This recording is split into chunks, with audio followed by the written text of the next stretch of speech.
Thank you. When we have events over at the high school, over on by the where the football field and the track is, they put out a sign. The school puts out a sign that points to 3rd Street for event parking, and because of that, we have a issue with parking, and there's not access to where 2 vehicles go through at any one time. It's kind of a safety hazard. The reason I was contacted by Betty Ferguson is because she's contacted her council members, and she hasn't had a return from their phone calls. So what we would like to know, according to what Kyle Wilkie said, is that there's an agreement with the city, with the school and the city. I don't know if that's a written agreement, is that an oral agreement, or is there really an agreement? If so, I was just wondering if it's a safety hazard, the issue where we don't have access from people like Kevin, who is you work for the ambulance district, if he had to get over there to Betty Ferguson and her kids.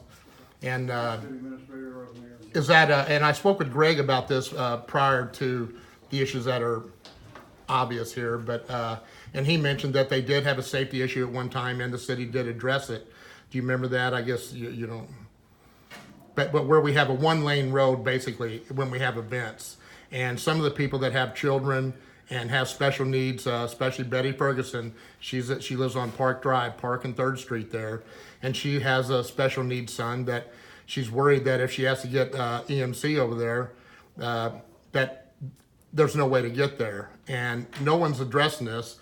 I mean, I went to Kyle and he asked me, why am I getting involved? Well, I used to be a councilman and they're not getting results. So that's why I'm trying to find out, is there agreement? And if there is, can we see it? And, is the stop sign that they put out there, is that a legal stop sign, the temporary stop sign that they put out there? I don't know.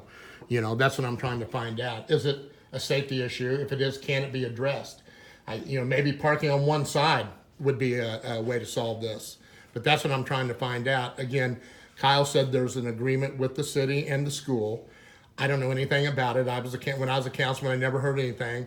But I was wondering if there is, can we address that and see if we can address the safety issues for those citizens when they have big events. The schools get a lot of money.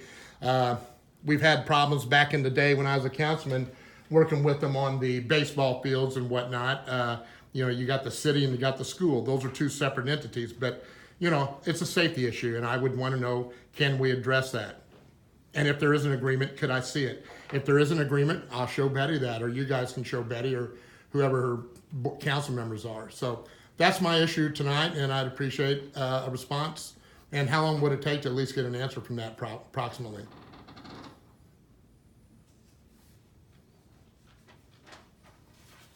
We will check into it. Do I have it, at what time should I assume you're not going to get back with me? A month? 2 months? It should be easy to look if there's an agreement. We should be able to get back with you. Are you aware of an agreement? I'm not aware of any agreement, no. Okay. Thank you very much. Thank you, Tim. You're welcome.